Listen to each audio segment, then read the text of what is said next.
വിശപ്പ് തോന്നുമ്പോ നമ്മുടെ ചോറ്റിന് രുചി കാണും, അവള് താനെ പോയി കഴിച്ചോളും.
എന്താ ഒന്നുമില്ല.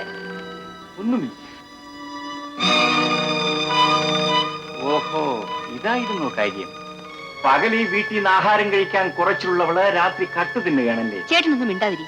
ഈ വീട്ടിലത്തെ തന്നെയല്ലേ തിന്നത്? ശാന്തേ, ഇത് സ്വന്തം വീടാണെന്നുള്ള ബോധം ഇവൾക്കുണ്ടായിരുന്നെങ്കിൽ ഇവളിങ്ങനെ ചെയ്യുമായിരുന്നു. രാധേ, നീ ആഹാരം കഴിക്കാതെ കിടന്നുകൊണ്ട് എന്റെ അമ്മയും പങ്കിളുമാണ് പട്ടിണി കിടന്നത്. അമ്മേ, ഇത് അയൽപക്കക്കാരെ മുഴുവൻ വിളിച്ച് നമുക്ക് കാണിക്കണം. സുരേന്ദ്ര, നീ പോയി കിടന്നുറങ്ങ്.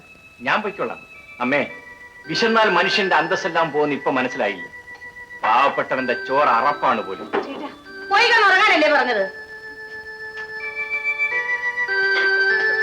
കുഞ്ഞെ, വിശക്കുന്നെങ്കിൽ എന്നോട് പറയാമായിരുന്നില്ലേ? ഞാൻ ചോറ് ചൂടാക്കി തരുമായിരുന്നല്ലോ.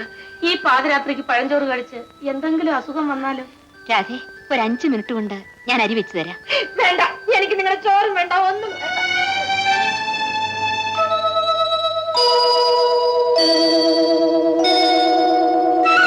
കൊച്ചുകുറുപ്പത്തേട്ടന്റെ കയ്യിൽ ആരെ കിട്ടിയാലും കുത്തുവാള എടുപ്പിക്കുമെന്ന് നാട്ടിൽ പാട്ടായിട്ടുണ്ട്. എടോ, ആരെ കുത്തുവാള എടുപ്പിക്കണം, ആരെ കുത്തുവാള എടുപ്പിക്കണ്ടെന്ന് എനിക്കറിയാം. അയ്യോ, കൂടെ നടക്കുന്ന എന്നെ എടുത്തുകളായിരുന്നേ. വേണ്ടി വന്നാൽ തന്നെ ഞാൻ എടുക്കും. ബാബു, നാട് വിട്ടുപോകണോ?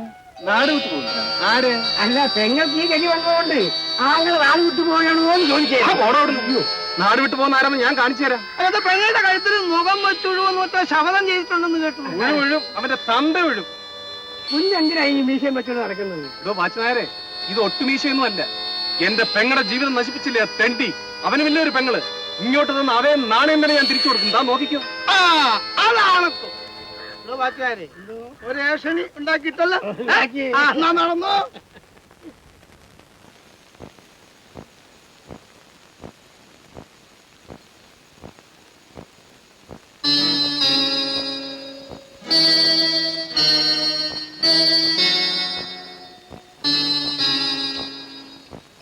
അമ്മ എവിടെ പോകുന്നു? വെള്ളം കോരാൻ. അമ്മ കുടം താഴെ വയ്ക്കാം. എന്തിന്? അമ്മയെ കൊണ്ട് ഇനി ഈ വീട്ടിലെ ജോലി ചെയ്യിക്കാനല്ല ഞാൻ കല്യാണം കഴിച്ചോണ്ട് വന്നത്. ആ രൂപത്തിന് അവിടെ ഇങ്ങനെ പ്രതിഷ്ഠിച്ചിരിക്കുകയാണ്. സുരേന്ദ്ര, നീ എന്തായി പറയുന്നത്?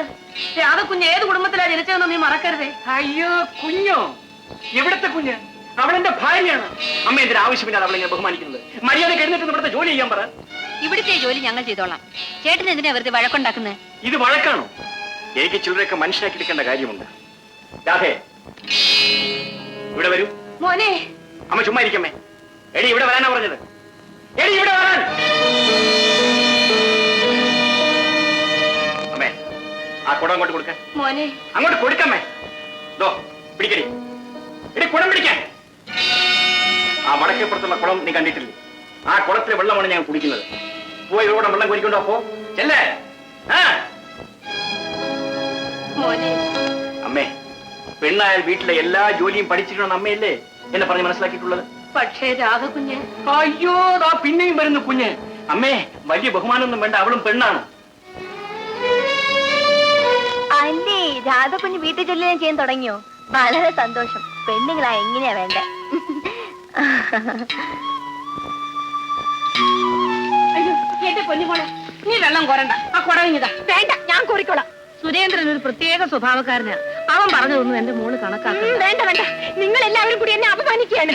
അയ്യോ എന്റെ പൊന്നുമോളെ, നിന്നെ ഞങ്ങൾ എന്താ അപമാനിക്കാനാ? മോള് വീട്ടിലേക്ക് വാ. നിങ്ങളുടെ വീട്ടിലേക്കോ? എന്റെ ഞാൻ എന്റെ വീട്ടിലേക്ക് പോവാ. രാധേ, രാധേ,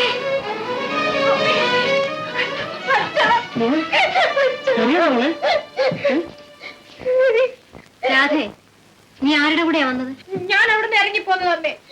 ഓഹോ, ഇറങ്ങിപ്പോന്നതാണ്. എന്റെ മോളെ നീ അങ്ങോട്ട് പോകണ്ട. ഇതുവരെ നടന്നൊന്നും പോരാഞ്ഞിട്ടാണോ ഇനി അവളെ അവിടെ പിടിച്ചു നിർത്താൻ പോകുന്നത്? മാധവി, അവൾ ആ വീട്ടിൽ പോയി കിടന്ന് അറിയിക്കേണ്ട ആവശ്യമില്ല. അത് അവളുടെ ഭർത്താവിന്റെ വീടാ. നീ അതും ഇതും പറഞ്ഞ അവളെ വേദനിപ്പിക്കാതെ. മകളെ വേദനിക്കരുതെന്ന് അച്ഛൻ നേരത്തെ ഓർമ്മിക്കണമായിരുന്നു. നീ വാ മോളെ. ഈ കാണിക്കുന്ന വാത്സല്യം വീണ്ടും അവളോട് കാണിക്കുന്ന ദ്രോഹമാണ്. പിന്നെ അവളെ ഇവിടെ ഇറക്കിവിടണമെന്നാണോ നീ പറയുന്നത്? അവൾ ഭർത്താവുള്ളവളാണ്. അവന്റെ അനുവാദത്തോടു കൂടി മാത്രമേ അവൾ ഈ വീട്ടിൽ വരാൻ പാടൂ. ആ തെണ്ടിയുടെ അനുവാദമില്ലാതൊന്നുകൊണ്ട് അമ്മയുടെ തറവാടുത്തോളം കൂടെ ആകെ അങ്ങ് തകർന്നു പോയില്ലേ? ആഹാ, രാധേ, നീ ഇനി അങ്ങോട്ട് പോകണ്ട. പോകണ്ടെന്ന് പറയാൻ നീ ആരാടാ? അവൻ പറഞ്ഞാൽ എന്താടി? അവൻ അവളുടെ സഹോദരനാ. സഹോദരനേക്കാൾ ഇന്ന് അവൾക്ക് വലുത് അവളുടെ ഭർത്താവാണ്. ഭർത്താവ് അവനിഞ്ഞൊരു വേറെ അന്വേഷണം ഉണ്ട്, ഞാൻ കാണിച്ചു കൊടുക്കാം.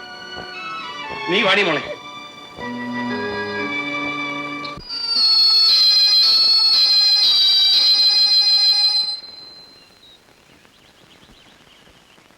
വേണ്ട വേണ്ട, ശാന്ത വന്നോളൂ.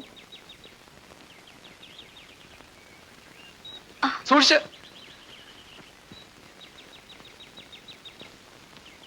ശാന്തേ, എവിടെ പോയിരുന്നു? അമ്പലത്തിൽ. ശാന്തിയോട് ഒരു കാര്യം പറയണമെന്ന് ഞാൻ കുറച്ച് ദിവസങ്ങളായി വിചാരിക്കുകയായിരുന്നു. എന്താ? ഏതായാലും നമ്മളിപ്പോ ബന്ധുക്കളല്ലേ? ഞങ്ങളെ ബന്ധുക്കളായിട്ട് നിങ്ങൾ അംഗീകരിക്കുമോ? കഴിഞ്ഞതെല്ലാം മറക്കൂ ശാന്തി. പിന്നെ ബാലൻ നിന്നെ ഉപേക്ഷിച്ചിരിക്കല്ലേ? ശാന്തി നിൽക്കൂ. നിന്റെ ഇന്നത്തെ സ്ഥിതിയിൽ എനിക്ക് വളരെ സഹതാപമുണ്ട്. നീ മറ്റൊരാളുടെ ഭാര്യയാണെന്നുള്ള കാര്യം ഞാൻ അത്ര കാര്യമാക്കുന്നില്ല. നിന്നെ എനിക്ക് വളരെ ഇഷ്ടമാണ്. വിവാഹം ചെയ്താൽ കൊള്ളാമെന്ന് ആഗ്രഹവുമുണ്ട്. നീ ആ ചൂളക്കാരനെ മറന്നേക്കും. നീ എന്നെ ആട്ടിയില്ലേ? ഇതാരംഭമാണ്.